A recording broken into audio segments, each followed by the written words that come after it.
তো এই দূরত্বটা এখানে বেশি হলেও মনের দূরত্বটা কমানোর জন্য আজকের এই মত বিনিময় সভা। আপনারা অনেক আপনাদের কথায় উঠে আসছে যে এই পূজা উপলক্ষে আমরা মত বিনিময়ে আসছি, এর আগে কখনো আসি নাই। আসলে এর আগে কখনো আসার সুযোগও হয়নি, আমার পরিবেশটা ছিল না। খোলামেলা বলি, এগুলো কথা বারবারই বলা হচ্ছে, আপনারা বিভিন্ন জন বলছে শুনেন, আপনারা নিজেও অবগত আছেন।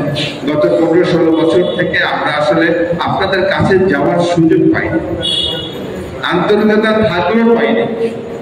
সেটা আমার নিজের কারণে হোক আর আপনাদের কারণে। আমি যদি কোনো আপনাদের সম্প্রদায়ের কোনো ভাইয়ের সঙ্গে একটু বেশি ঘনিষ্ঠতা আমার হয়, তার উপরে বিভিন্ন রকম খরচ নেমে আসছিল। সে যদি চাকরি করে, চাকরিটা নিয়ে টানাটানি শুরু হইতো। সে যদি ব্যবসা করে, বিভিন্ন রকম প্রতিবন্ধকতা তৈরি হইতো।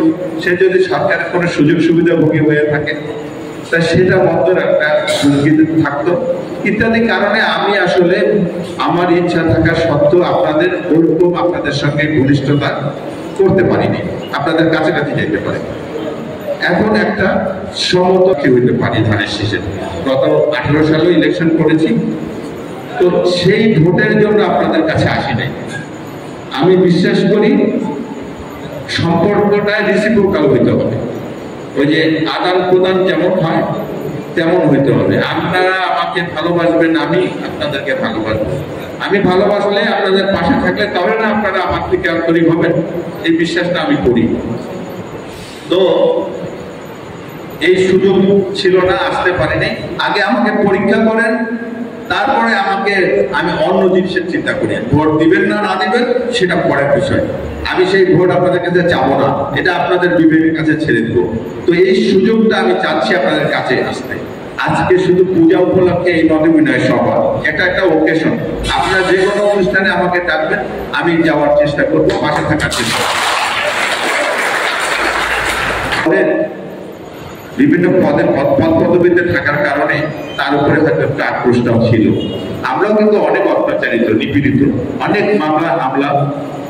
আমি নিজেও 5টা মামলার আসামি।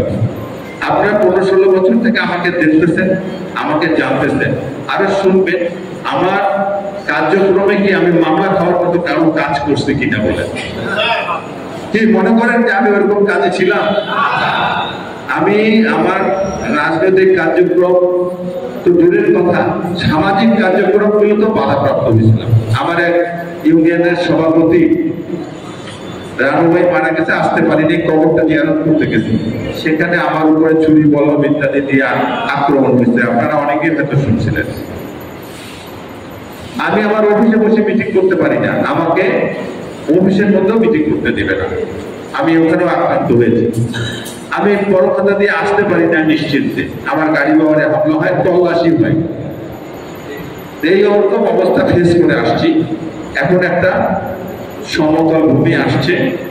এখন আসলে এই সময়টাই পরীক্ষা দেওয়ার সময়, কারণ এখন এই কোন এক পক্ষে 220-210 গ্রামীণের নাম্বার